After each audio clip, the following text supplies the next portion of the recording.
Welcome to our class, everyone. So let's talk about another topic today. Today, we will discuss about the process.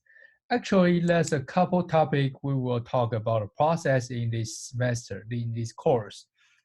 The first part I want to talk about is about virtual memory. So what's a virtual memory? We already covered virtual memory in other video, right? So we know virtual memory is the abstraction our kernel uses to manage our process. So this is three abstraction we have for our Linux kernel, which is files, which is virtual memory, which is pros. And you can see the pros is kind of the big one. So it's include the virtual memory, it's include the files. So which means your process provides the virtual memory information.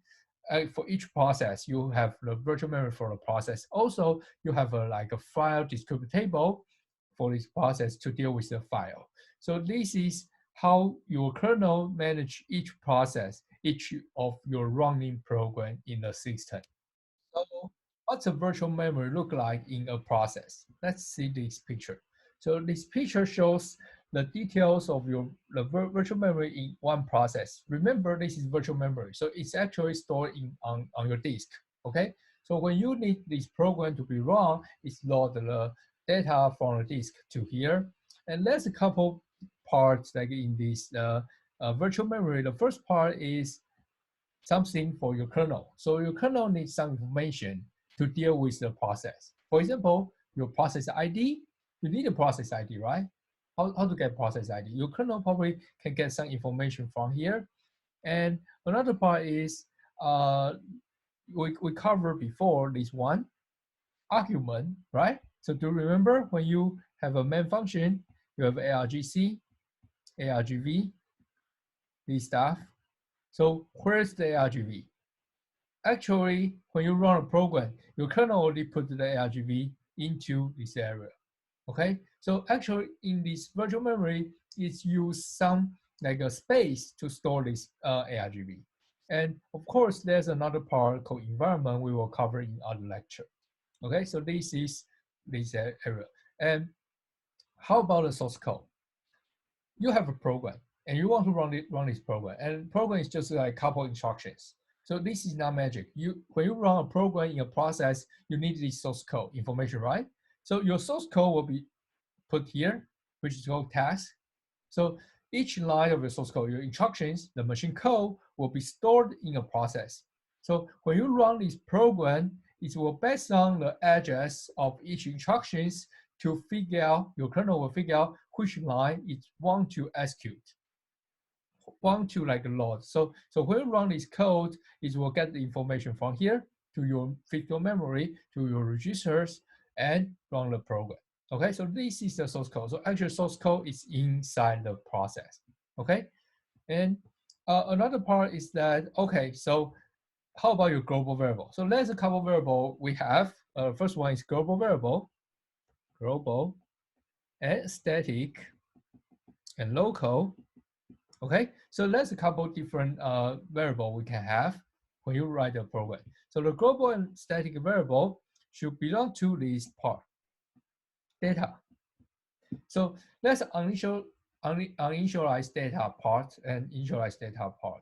So if your global variable or static variable, you initial value when you declare it. For example, you have a global variable integer a equal to 2, you already initialize the data, then it will go into here, initialize data. Okay, so if the global variable or static variable, you don't do any initialization. You update the data like in your main function or in some like other function, but you don't like give an initial value when you declare it, then they will go to here. So global variable and static variable, they have one instance like for the whole program. So you can use like a very special area to store it. And difference between the uninitialized data is called BSS, or the initialized data. So the difference between this is you initialize the value to this variable or not. If you initialize, then it should belong to the data, initialized data. If you don't like initialize it, it should belong to uninitialized data, which is BSS. in a system. Okay, so this is another part for your virtual memory in your process. So how about the local variable? So for a local variable, we put on stack. Okay, so we put on stack. So we will cover how it's going, like how we use stack to manage these function call, function return. But just keep in mind, all local variable should store in the stack. Okay, so something we haven't talked about is heap. So what's a heap? Heap is the place you malloc, cloc. If you want to use malloc, cloc to create the memory space to store a value, then this will go to the heap. So local variable should belong to a stack. But if you want to create some dynamic location, you want to use some space from dynamic location, then use malloc, cloc will create the space on heap. And you can assign maybe your local variable pointer point to this memory chunk and use the memory. But the memory is on heap, not stack. Okay, so this is something you can have for your program to support your program. Okay, so there's a couple different area in your process in your virtual memory, and keep in mind for different variable you store in different area. Even your source code you store into the text. And there's a couple parts. This gray part here means you should not use this. You should not put your value here. If you use like a pointers PTR equal some number address over here, for example 0 FFFF, something like that. In this case, you will get segment 4 because you try to access the kernel specific data. So kernel needs this data, which means this data should not be updated, should not be read. Okay, so of course you will get segment 4 if you try to access to here 0. So why you got segment 4 when you use a null to like a reference, like use a null to point to a null, like use a null address to point to some value, because null is 0 and you try to access the address 0, which is the gray area, and it's give you a segment 4. Okay, let's take a look of an example of the source code, how we store this data into different area. So the first two lines, actually let's see the first line. The first line, we define the global variable array, which is global buff. And in this array, we did not initialize everything, right? So we did not give an initialized value. So where it should be? It should go to global here, global buff. So the array will be put into uninitialized data. And the second line, we got the prime. The prime is also array, and we give some initial value. Okay, initial value. So if we give an array with some initial value, then we can put it into here because we initialize it. And it's a global variable. Remember, static variable, global variable, you should assign into a data. And if you initialize it, it belongs to the data, initialized data. Otherwise, it's go to uninitialized data, which is BSS here. Okay. So the third one, what's the variable we have? The variable is this integer x, right? So what's the integer x? Integer x belongs to a function. So it's actually a local variable in a function. Even though it's an argument, it's still a local variable in a function.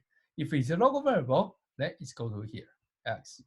Okay, so we defined another one, the result, which is also local variable. So we put here result.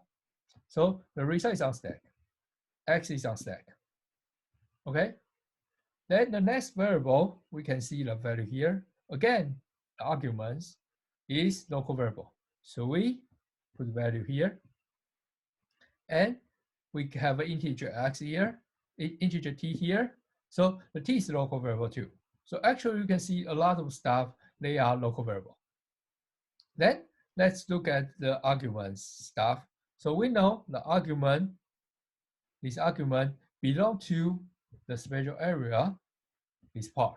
So let's ignore it. This is argument for argument. So we ignore this one. Okay, so don't treat it as a local variable for the main function. Actually, this is a special one because it's a main function, it's a first function, so we have a special like a condition for this. Okay, and then we have a static variable, static integer variable. We know static variable is one instance for the program. So we should put static variable out of the stack. Static is not belong to stack. Static belong to the data or BSS. Depends on you initialize it. Because we initialize a value, so it's belong to the data here. Okay, so we got a new one, T here. So this is for the static value. And of course, the second line, we still create a new static variable. And the static variable, we did not give any initialization, so which means it's belong to BSS. So M buff belong to BSS, okay? Because we don't have any initial value here, okay? So this is something we can have. Then let's see the next line. The next line, we have a character start point P. And do you remember pointers? What's the value of pointers? It's an address of some value, right? So actually, when we define pointers P, P is still a local variable. It's used to store a value, and this value is the address of something. So the P is a local variable. It belongs to a stack.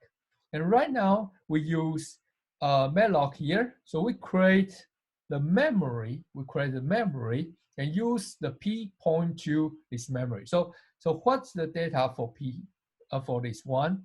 We should say stop P. When you open it, the value, when you open this variable, when you dereference the pointers, the data is on your heap. But the variable, what's the variable? The variable's value is address. So you use the value in P here, use the value in P here, try to reference to the address of the heap. Okay, so start P, the memory for start P is on heap, but the value of P is on stack. Okay, so if you got the idea of it, you know how to like identify which variable should belong to which area. And you can see a lot of variable we have is actually a local variable. So we have a lot of variables should belong to a stack. But if you have static, this keyword means this variable should be treated as a global variable. So static and global variable, you need to go to the left side, the data or BSS. Depends on you initialize the data or not. And when you talk about heap only happens when you see the malloc, cloc, this dynamic location part, then you will create the data for the heap. Okay, so I hope this is clear for you to get the sense how your virtual memory in the process to support your program. Why process can be so powerful?